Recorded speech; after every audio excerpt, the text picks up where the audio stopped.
My name is Emre Halpa. I'm a senior product manager with ArcSight Global Content and Connectors. And today we will be talking about ArcSight's multiple abilities, a multidimensional correlation, machine learning, hunt, search, all these different analytic techniques, how we can use them all at once to enable a threat-centric enterprise. We have another talk tomorrow, more on the ArcSight ESM, which is our real-time correlation engine, which we will be a bit more deep dive on that one. But today it's going to be across the portfolio. What does ArcSight have for a security operations centers that can be as mature as possible? What are we doing in that domain? Again, this is me. And I guess this is a slide we are using to show how we'd like to rate us later on. We will be doing some of the roadmap for ArcSight today, some of the content, because that's what I'm taking care of. I've been in this role for 1 month now, a bit more than a month.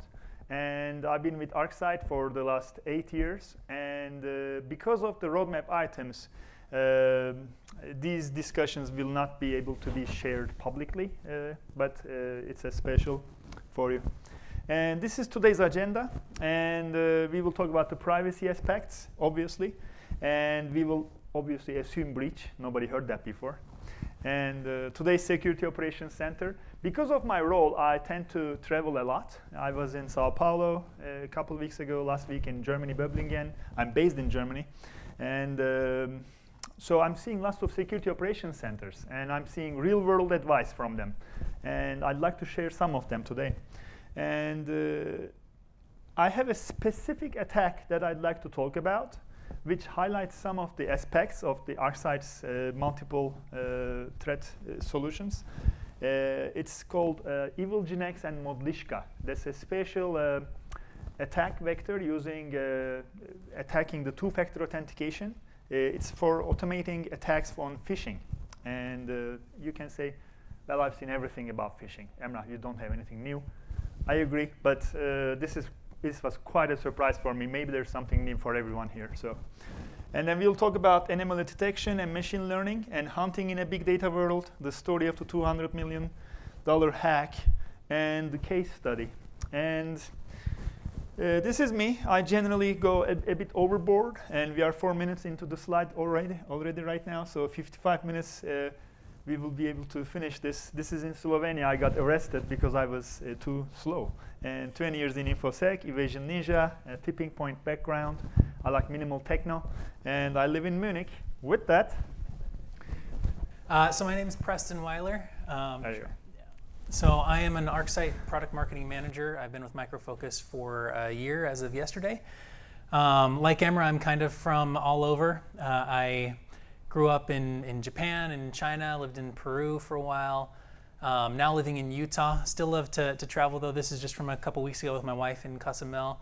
But yeah, living in Utah. My career's kind of always been around security in some form or another. Started in financial securities, then moved into product marketing at a smart home company, so in home security. And then finally, like I said, last year joined Micro Focus in cybersecurity. And it's an exciting time to join the industry. Buddy. So it's going to be a joint presentation between Preston and myself today.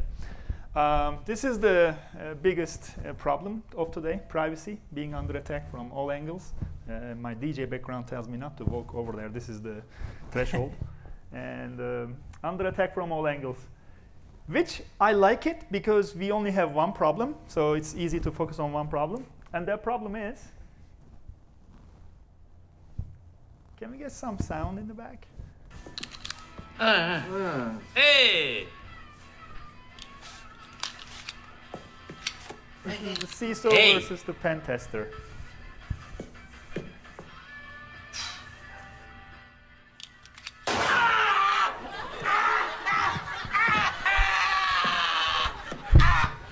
We thought this would be enough to make our point across. So yeah, you get hit where you least expect it. And of course, it's news to everyone, right? And like that's why we have Metasploits. That's why we have EvilGenX. That's why we have the VL framework. I'm a certified ethical hacker, and I like to use it for CEH, which is like Canadian A. And so I like it that way more. But This is exactly what we are seeing. Unfortunately, this is the badness that we are seeing these days. APTs have built-in AI. The NotPetya in 2017 proved this. They were left, we have a saying in Turkish, you show your left, but you actually hit with the right. Same thing, they were making it look like they were going to a specific DNS site, specific domain, and you were sinkholing it. They were not doing anything with that domain. They had nothing to do with that. They just wanted you to spend your wheels, your energy on something else. They were doing a lot of other things. Same thing, we are seeing a lot less command and control because everybody is doing that right now. The reputation, botnet, threat intel. There is still those things happening, right? The old attack techniques will never go away. But if you don't learn the new ones, you will think that you are secure, but you will have a false sense of security. So you should open your mind and learn the new techniques. And PowerShell on endpoints, I've been talking about this for 2 years. I was having lunch with Paul Raid from Interset, a new company that we just acquired. He was showing me on his laptop. We had to find a table that nobody else could see us half an hour ago, so that what he was showing to me was not visible to anyone. I cannot talk about it. He was not doing me a demo. He was showing me a customer's environment. And he was showing me how they got in, how they used PowerShell to escalate, how they notified the notepad.exe being used. Who uses notepad.exe these days? Nobody. So if you find a machine using it, there's something going on. So the old techniques are new again. So I had another technique of finding NotPetya just by looking at the privileged logons, failed logons per minute. It was a presentation from 2003 DEF CON, top 10 dashboards in your SOC. In 2017, it caught a 0 day. So the old techniques never die. You should still use them, and don't fall victim into believing that the machine learning and the UBA and the analytics and correlation, it's not one of these things that will catch everything. A combination and a good, self-sufficient team is what we need. I talk too much, but DNS for CNC and exfiltration. DNS exfiltration is one of the biggest things because of the sheer volume of DNS traffic. Nobody wants to log it because it's 10 times more than everything else combined. Disk space, network. Like the network switch dies. When you mirror the port, it cannot mirror it. You need a specific cable, a special physical device to monitor DNS if you're serious about it. So these are the problems that the attackers are counting on, that you are not going to monitor them. So we have some ways still to detect them. And today I'm going to be talking about some of them. But before that, we'll talk about a recent attack. Yeah, thanks. Yeah, so we're going to share a story that you might have seen in the news a few weeks ago, just to help kind of set the basis for what we're covering today. So you might have seen a cyber research firm known as Advanced Intelligence released a report in May about a Russian-speaking international hacking collective known as FXMSP, who had reportedly breached 3 major antivirus software firms. Advanced Intelligence uncovered this by finding these Russian chat logs on the dark web. They analyzed these logs where FXMSP was chatting with their resellers about what they'd done, what they'd stolen, what they were now trying to sell. And then they found, and keep in mind this has come in 2 months after these chat logs actually occurred. They discovered them and released these reports. But they found that FXMSP was reporting to have stolen 30 terabytes of sensitive, confidential data. They were claiming to have persistent remote access to the networks of these antivirus firms, as well as to having gotten access to the source code for a lot of the antivirus products. And we're now trying to sell this data, this access and source code on the dark web for $300,000 per company. Anybody wants to make a guess as to why you would be interested in source code of an antivirus? You don't need me to tell you why, right? Okay. They are trying to evade everything. They are trying to find what checks are possible because it's software and performance has to win. So in order to have a performance non-issue, you need to remove some of the security checks at some point. That's life. You cannot be 100% secure. So what's that 1% that is not secure? That's what they are trying to find. So a little more about FXMSP and what they did. So they worked tirelessly over 6 months to get access to these networks. They had 2 teams, one in Taiwan, one in the US. Their traditional mode of operations is to use RDP, remote desktop protocol, to access these networks. So RDP is a hot topic right now with Bluekeep. In this situation, in the chat logs, they actually uncovered that they'd used specifically TeamViewer and AnyDesk. I know were names that came up. But then they also take advantage of compromised Active Directories. And then another thing that was new in this attack for them was using this credential stealing botnet to infect high-profile accounts and steal the credentials for those. So FXMSP, they've been around since 2017.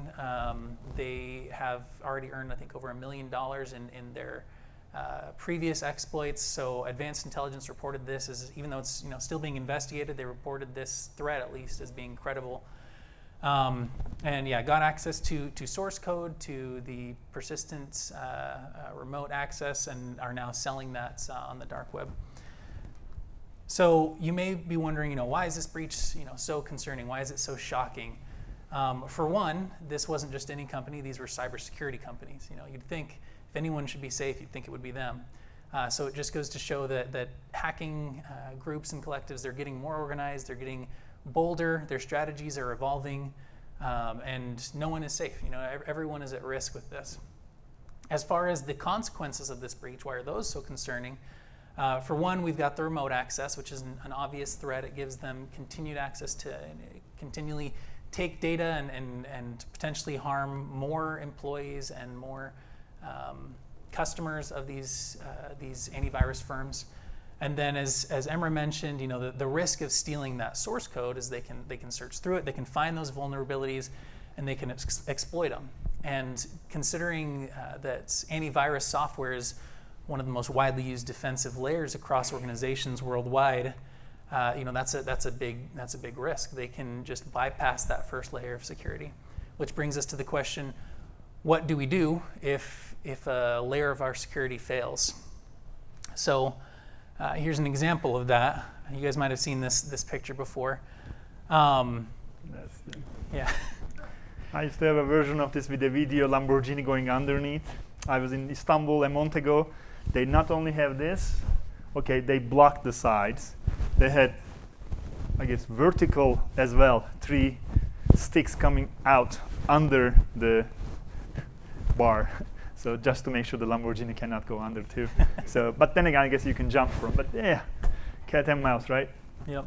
And the example of the bulletproof vest earlier is another example. You have a layer; it's there to protect one area, and then it can just get bypassed. So a couple things that we think are important to help you defend your organization when you've got those layers. One is visibility. We think you need that visibility into your security event data logs. Remember that even if someone gets around one of your defensive layers, your logs store everything. So the evidence of those breaches are there. They can analyze those logs, collect all of them. You get that visibility, and you can defend your organization, across the entire organization, across all your defensive layers. Get that visibility so that you can know when a breach has occurred and react.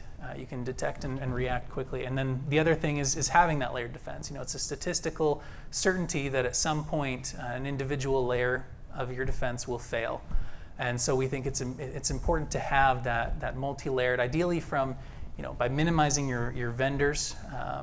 You want to minimize your vendors while still having multiple layers. And so we recommend a platform approach is the word I'm looking for. So a layered platform approach to your security. And so that leads into, I'll hand it back to Emra.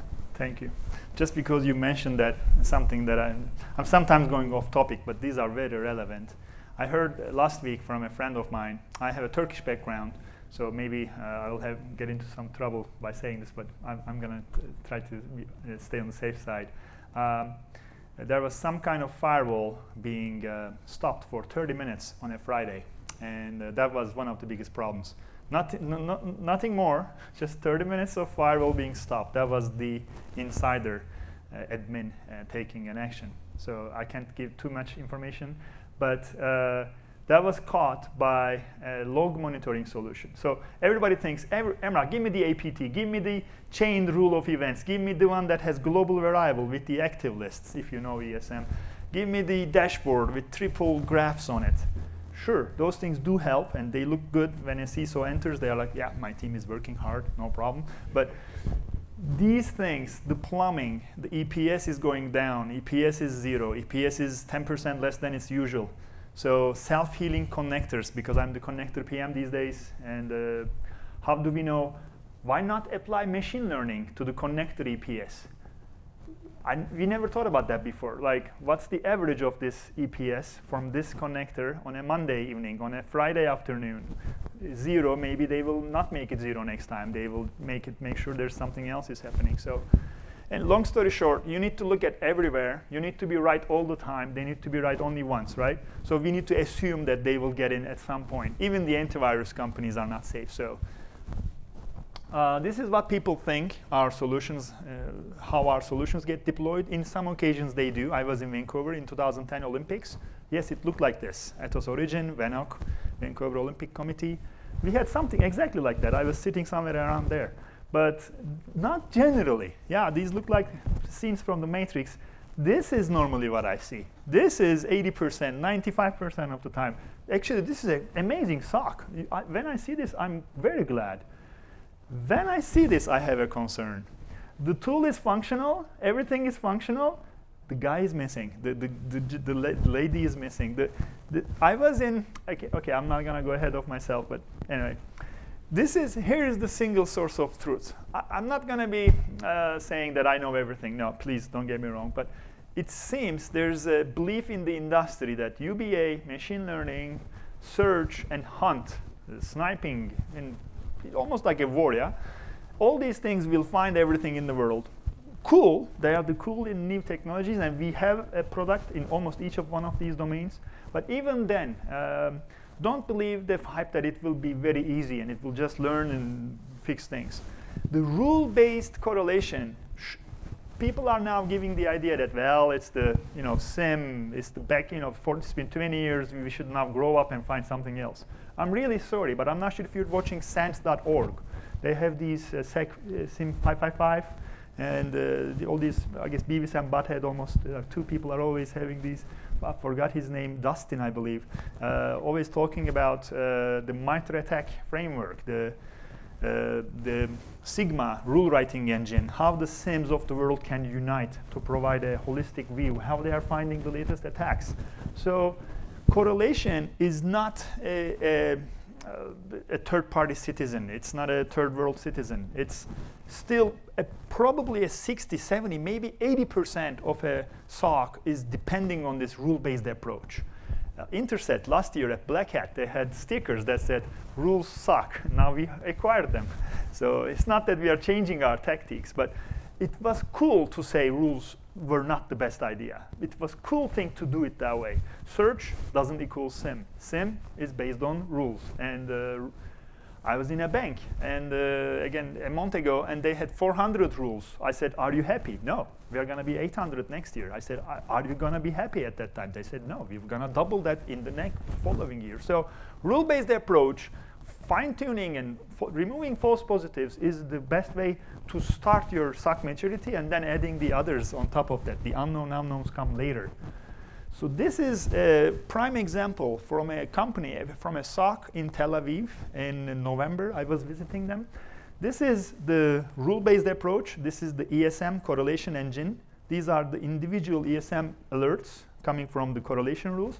At the top, we have the Kibana. So they were using a hybrid approach. It's OK to use a hybrid approach. We are open now in the ArcSight Refocus roadmap, which Mike Michalczyk will talk about more tomorrow. Please don't miss it. It's the ArcSight roadmap. I cannot get into that detail right now. We are talking about how open the ArcSight architecture is. We want to play in this game. You can check this, take the SOAR from another platform, take the log solution from another platform. Most likely, companies like our correlation engine, they find it quite powerful. Around it, they build their SOC. Sure, you can do the same. So Elastic, in this case, was their hunting platform and showing the visualization platform. And again, as if somebody was listening to us, Windows failed login, FortiGate external to internal, Windows Kerberos ticket request failed because username does not exist. On a regular day, if I ask you these things, do you think these find the APTs and they are on the main dashboard, SOC dashboard? People would probably say no. But that's exactly what they were. This is a photo. I didn't want to optimize this photo on purpose. This is with my smartphone, me sitting there taking this photo on a real world SOC. So that's why I wanted to make it as true to the original as possible. That's why I made it that way. Windows service installation detected. These things are critical, and even in 2019. So lowering the exposure time. This is how we change the name of the game. Exposure time is equal to detection time plus your response time. One of these things generally doesn't change. Anyone wants to make a guess? It just stays almost around the same because of the internal politics. It's the response time. It generally doesn't change. So can you remove or lower the exposure time? The only way to do it is attack the detection time. So let's detect the attacks sooner than 24 hours later, sooner than 6 hours later. I don't like scheduled searches. Yes, they are a good thing to start with. You can hunt. You can learn about money being left your organization in 4 hours, 6 hours, 24 hours, 15 minutes if you have every 15 minutes. Why not stop the attack in the first place, then report on it? So almost like an IPS versus IDS. If you can stop it, it's less headache. And power of advanced real-time correlation. You don't need me to tell you this, but there's a video about this. We can talk about that later. You need an advanced correlation engine to remove the known knowns as much as possible. Again, 2019, this is the year of the phishing automation. This, I was talking to a friend of mine in Munich last week, and he does the Vancouver security B-sides. He's one of in the last 5 years he's been doing that. He said, Emrah, this year I heard this two-factor authentication being bypassed. And I explained him this thing. He said, oh, thank you. That was what it was. So that is what it is.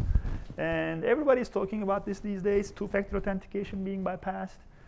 People think, Emrah, that's, wake up, spear phishing is an old technique. It's not that important anymore. Well, actually, we have 3 different versions of it: spear phishing attachment, spear phishing link, spear phishing via service. This is MITRE ATT&CK matrix, which tries to have a blueprint for all the attacks in the world, almost like the DNA of all the new attacks and the old ones. Because if we don't have something like this, which I will talk a bit later, the MITRE framework made it tougher for the bad guys to find new attacks, because all those attacks, the DNA, the molecules of those attacks are being techniquized, and all those techniques are being individually listed here with the actors that are famous in using that technique. Yeah, just to add to that, I know the new term is whaling, but targeting the C-suite is a major focus for the bad guys these days. So thank you. As relevant now as it's always been. Thank you very much. I appreciate it. Which reminds me, going to that Tel Aviv, actually, agriculture C-level person sat next to me on that flight. And I mean, no offense, but I mean, agriculture C-level probably has something to do with knowing how to use the best crops and best things. And he was very good in phishing detection. He made a training across the company. Because he lost 100,000 US dollars or euro, I believe, from somewhere in Europe. He boarded the plane in München, so he was in Europe. But one of his new hires in a global company in Brazil called him one day saying, after doing all my math and everything seems right, but one thing seems off, so I'm not going to allow this transaction to happen. That was the phishing attack. So people are very much, even the non-IT personnel are very much concerned about the phishing, and they are having to find solutions to themselves. This is a newest one. It's using a special framework. This framework is available as a virtual machine, and it's version 2.3. Modlishka is the original name. EvilGenX is the new name. The way they do it is this. You start here on the bottom right. This is our bad guy Fisher. He uses this thing called EvilGenX, version 2.3. He uses it. This is the scary part. Even I can do this. Even anybody in this room who can use a mouse can do this. That's the problem. it is a automated interface like Metasploit, almost like creating the SET, social engineering toolkit, but it's the next level version of this. There's a couple versions of this too. This is one of the most famous ones. He logs into this thing. In 1 hour, he will be done. And then now he has a link that he can send. And so he creates a middleman. He creates a proxy somewhere on the earth. And the legitimate user finds the email address of that legitimate user and sends that bait email with that bad link. This unfortunate user doesn't right-click, doesn't hover her mouse over the link to find out what exact URL that is. We all have that problem, right? 1% of the users forget and they click on the link. And she unfortunately clicks on that link. She is now taken to this proxy, which is a reverse proxy, so it's actually taking the screen from there and serving her. And now she's prompted with a login. Emrah, this is an old technique. Come on, grow up. Yes, I will grow up, because now we have a new solution, right? We have a two-factor authentication. Woohoo! We all have this, right? In order to VPN to our company, we always have this solution too. You get an SMS on your smartphone. If you enter that response from your smartphone, or if you click allow, or if there's an RSA secure ID or some other authentication token that you have, you can punch in the numbers. If you can imagine, this is not for Outlook web access, right? Getting an email is fine, which is very bad, but your banks are using this too. So I will get to that a little later. So this is just the framework. You can use this attack against any two-factor authentication enabled website. The session cookie, I've been waiting for you. So he gets generated, gets sent to the user, but someone else gets a copy of it. That's why we were in here in the first place. A copy of that session cookie, the bad guy copies to his laptop. He uses it to replay. It's almost like pass the hash, right? Man in the middle attack, you don't even need the password itself. You don't even need the you need the hash, you need the cookie, the authentication token that you can replay and to act like the authenticated person. This is the definition of many attacks in the world these days. The Mimikatz that uses pass the hash. Same thing in a Windows network. You just sniff the network and hear the administrator user's hash and you just replay it. You don't need to crack the password to its original clear text format. You don't know the password, but you can act like you have the password. Exactly. Unfortunately, I would be happier if she got denied and he got access. This way, we would at least know something is going on. We don't know something is going on because she's happy for a while until she loses her money. Maybe next day she will find out. And then the bad guy is also happy, right? So this is the definition of the problem. Here is a video showing this in real world. And this is EvilGenX by Kuba Gretzky. And these guys are not inherently bad. He's doing a favor to the Information Security Society by broadcasting how he uses his tool to do this. If he didn't do this video, then we would not know about this, because this makes it public. Actually, this is a good thing that we have this video. So again, exact same thing that I described is happening. The bad guy sent the email to this lady, Janusz. Janusz now is clicking on that email. Unfortunately, as you can see, it's nofish.com, so we are being phished right now. There's a technique that they use to make it look like it's a secure HTTPS. I'm not going to go into those details, but the URL is obvious. We are assuming the user didn't pay attention to it. So 90% of the user population is not going to be phished. But in a 1,000 employee environment, this is 10 people.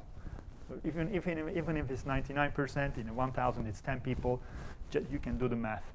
And she or he enters the password. This is the second factor authentication. You get the C8BZ2, which is a one-time token. You need to have that as the hacker next time you need to use this. So the Janusz is now clicking I approve on her smartphone. And this is taking a while to load, but now, as you can see, the domain name changed. Now she's into her regular account. Now she can read the very confidential email. Amazing, she's happy. She got her money from the online bank. Whatever she was trying to do securely, she did it. This is what happened in the background while nobody was watching. So the bad guy set up this. See, it's very, you just say sessions. That's the only thing you do. You don't even need to compile anything. You're not installing anything. It's you get the password already. here, but you don't care about it. You actually care about the cookie. This is the Chrome cookie. You can deploy this cookie in any browser.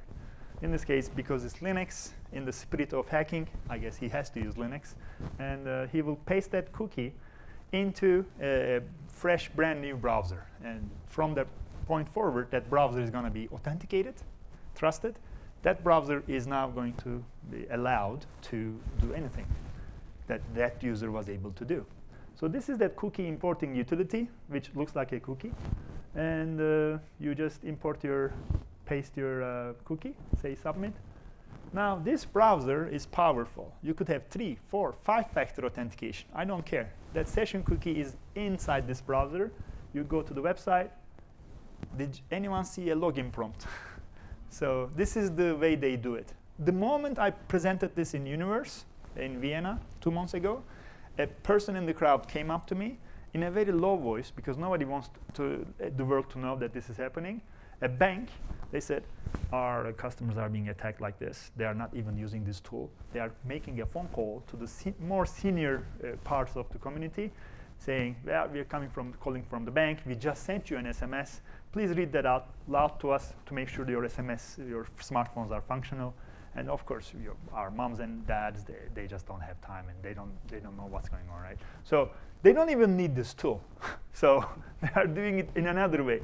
So I think we should solve the root cause. No matter which method they use to bypass the 2-factor authentication, phone call, this. In DEF CON, they have a social engineering section. My friend from my tipping point days, his girlfriend, learned how to hack into companies in 1 year. She became number 2 in that contest. Yellow pages, you are given 60 minutes to call as many companies as possible to get passwords, physical serial numbers, other things, so that you can physically get in there and do other things. Now you have other numbers. So this is the problem. Tomorrow I have another video showing how you can get people's passwords by just talking to them. If you have an official looking cameraman, Preston, there you go, our cameraman, and people are under pressure. When you have an official looking microphone and an official cameraman, we don't need any cables. That camera may not be real, right? The moment you ask, what's your password? We are making a public test. Is it secure enough? We just picked you. Because people are walking by. That person feels special. They picked me. I cannot not give my password. I know it sounds like I'm making this up. It's on YouTube. Tomorrow we are going to show this. Maybe it was a setup, but the way the responses came up, one of them spelled the password. It's Tel Aviv, T uppercase with an underscore, not a minus. So he was trying to be helpful, but it's the human nature. I couldn't even laugh at it. It hurt me, right? People want to help people. So that's the attack, right? That's the attack. We don't even need the EvilGenX, but EvilGenX is for the other one. So how do we find these attacks? This is one way, right? We can find the IP address of that server, the reverse proxy server. Then we can say, then again, the bad guys can also bypass this very fast. They can change the server's IP. They can change the domain name of the server. It's the low level of solution. It's an OK solution, but I wouldn't call it OK, actually. You can have a threat intel that updates every 15 minutes. Yeah, so you're going to be 15 minutes behind. So if you're not the patient 0, then maybe another patient 0 reported that IP. Maybe then you will get lucky. But I think if it says true 0 day, I don't think you will catch them using this technique, because you will be the patient 0, right?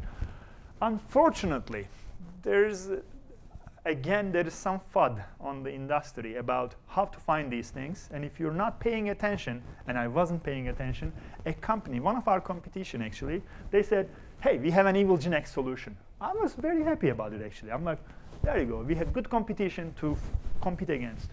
They said, in our May 23rd release, actually they released it earlier. This is their second release. I guess they have an update. This is the long search syntax to find this attack.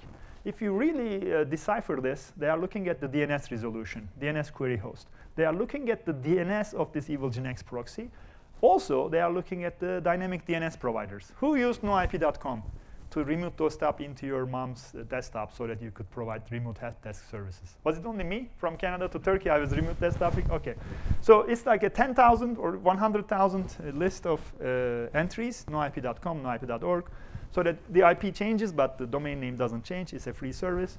So unfortunately, this solution only finds the bad guy if the bad guy is using one of these things or one of the special DNS requests, which is very low level. I wouldn't take this as a solution. I would say it's a workaround. It's one of the phase 1, level 1 solutions. But they don't rate it as such. So please look at the detection method. Back in the day, we were doing tipping point versus source fire. One of them is always better than the other for a certain attack. We were finding 7 different ways of detecting something versus a really good filter. So who writes that regex? Who writes that filter? Always question it. Don't just say, yeah, it looks like a complex one, and I should be secure with this. So unfortunate, but true. So they were only looking at this guy and nothing else. What I'm proposing, I was actually shaving. It took me 3 days to come up with the new solution that I'm going to talk about right now. I said, these guys, OK, before I do that, this is a second one that I found myself. Jay Heidecker, if you're watching this from Canada, he gave me this idea almost 7 years ago. He takes all the domain names, puts them into an active list. At every night, he runs a special bash script, goes to the internet domain name registries, and finds out coca-cola.com, facebook.com, really, really interesting domain name.com. When were these domains created? Coca-Cola probably 20 years ago, Facebook probably 13, whatever years ago, right? And these interesting domain names is a 0-day attack. Most likely the bad guy created it yesterday, 2 days ago. So you can find that by doing this. Created date is an important one.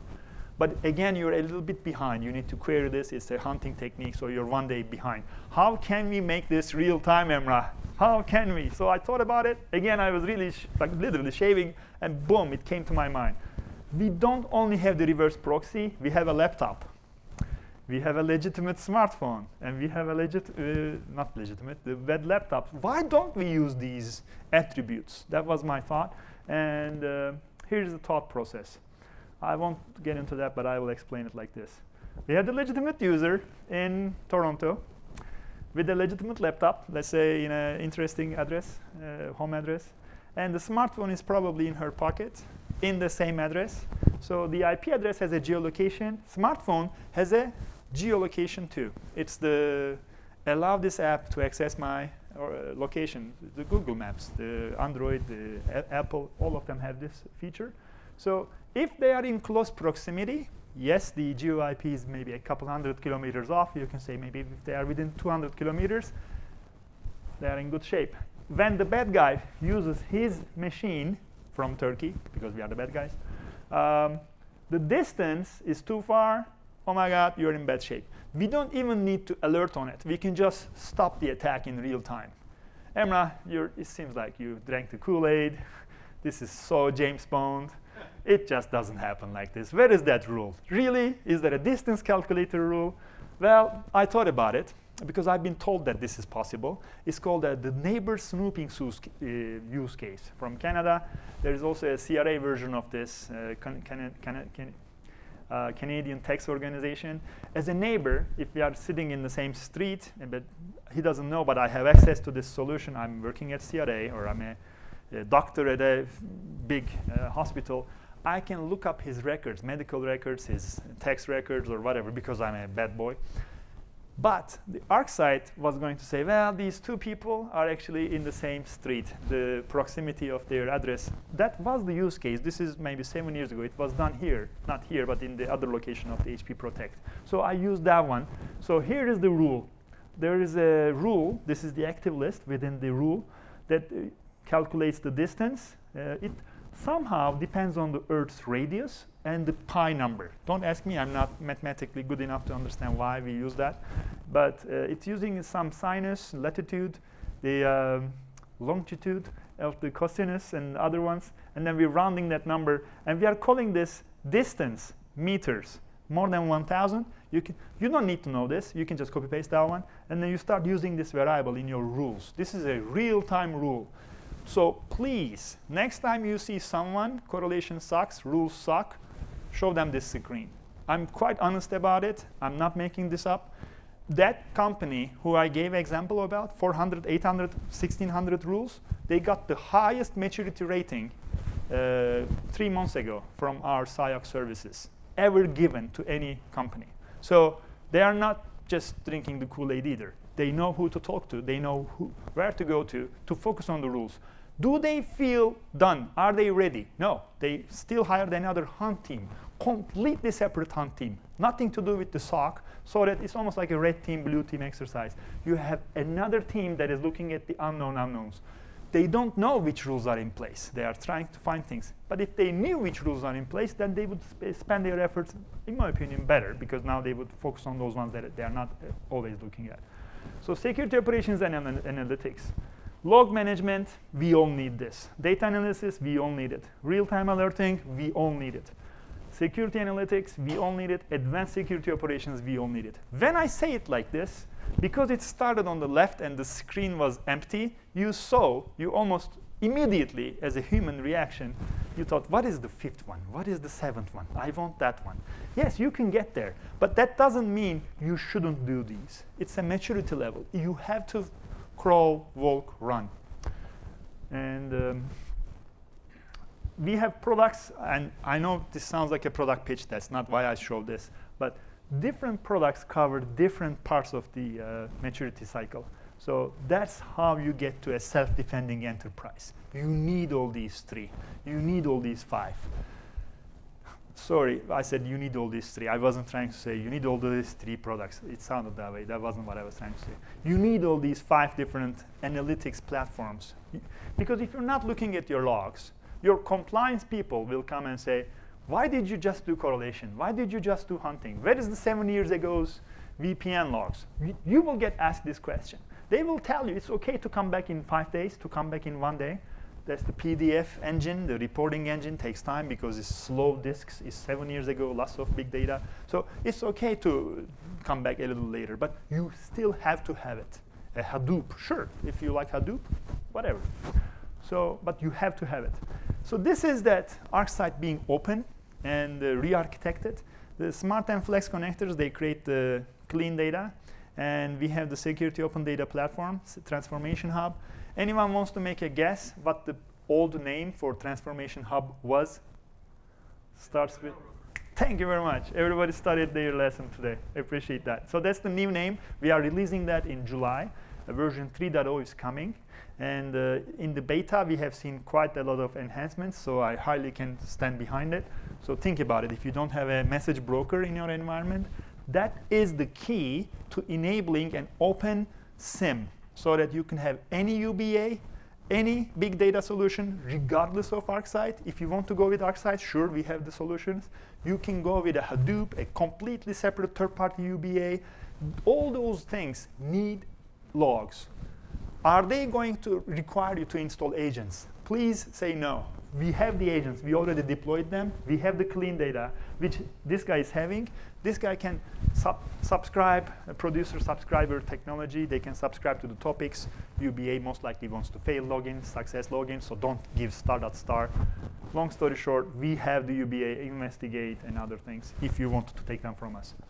And we talked about this in the morning. Who saw this at the keynote this morning? This is our machine learning. So I'm not going to spend too much time. This is that creepy robot. This is Interset from Ottawa, proudly Canadian.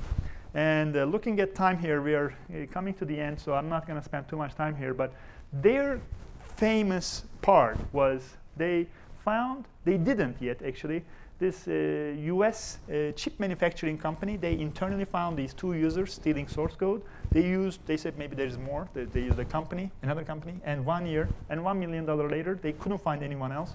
They hired Interset, who found those 2 very immediately. In 2 weeks, they found 11 additional ones, not just in US, but also abroad.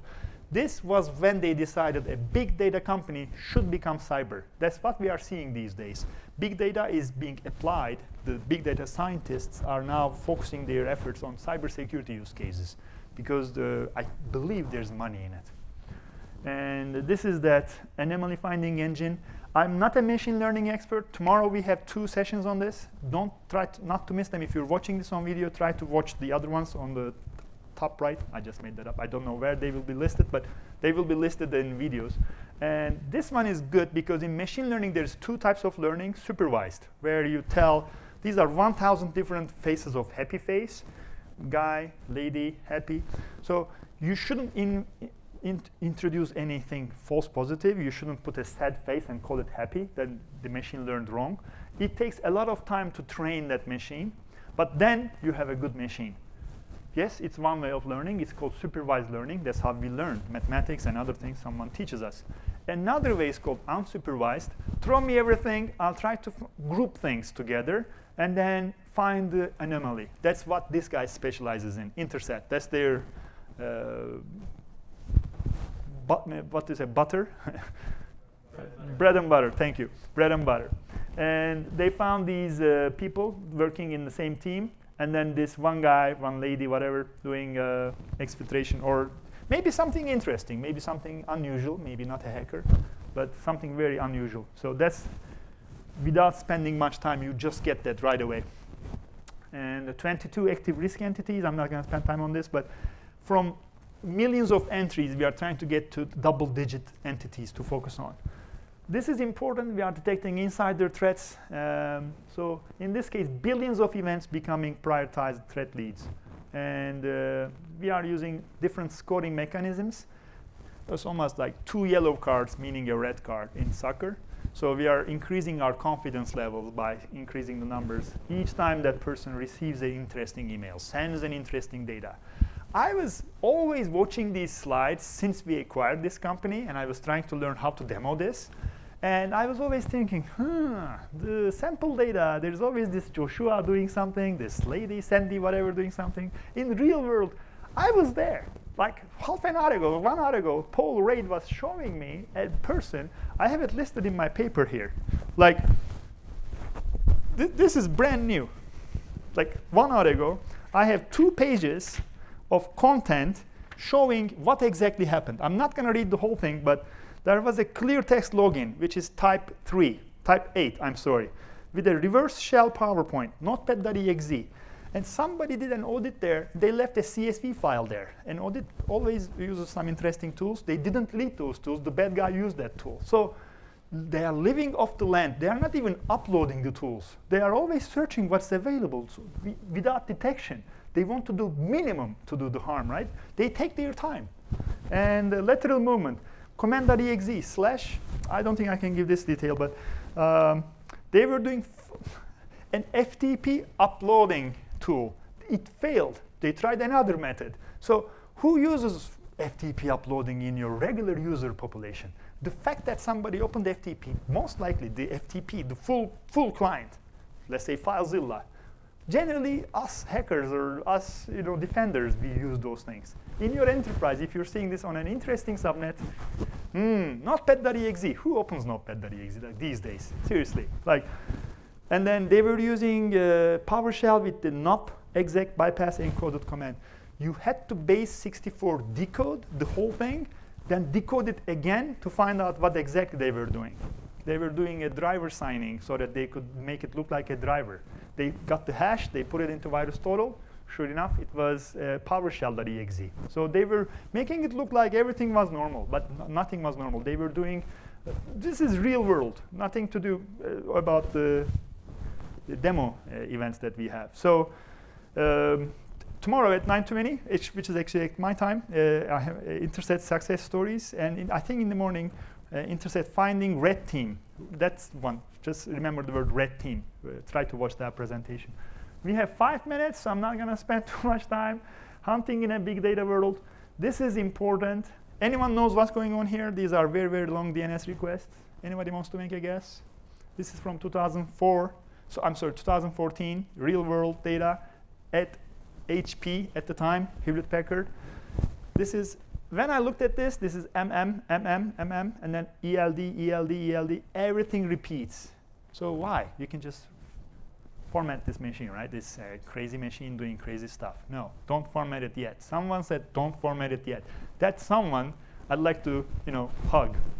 Because he found out, or she found out, that these were the difference parts. He added them together. It was a zip protected, password protected zip file. That was an exfiltration attempt from HPE. Same thing with the Russian hackers. DNS, actually this DNS exfil.exe, it's written here. So DNS exfiltration is very famous. And they are using DNS. They are not doing any payload addition. They are not changing the protocol. They are not hacking the system. They are using regular DNS, a bit too much, but regular DNS, and to exfiltrate data. Nobody wants to log these things because it's 10 times more than everything else combined. Routers, VPN, McAfee, PO, Active Web Proxy, I don't know how much, but times 10 is even less than their DNS traffic alone. And this is the log. This is not the physical, because the log only gives you one way. The physical, when you capture it, you get the south traffic as well. It would be double. So people are not logging DNS, and that's why the bad guys are using that one. Here, again, this was the attack. This is ArcSight ESM correlation. Emrah, you talk about correlation, and then you talk about hunt.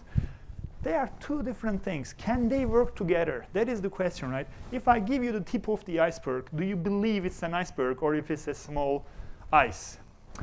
So you should assume, because I just got this with minimum data, maybe with more data I would get the iceberg.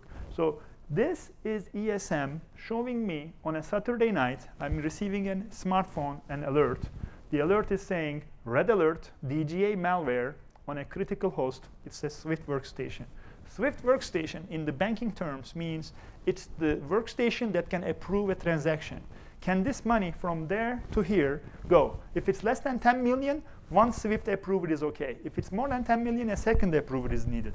They hack into that too.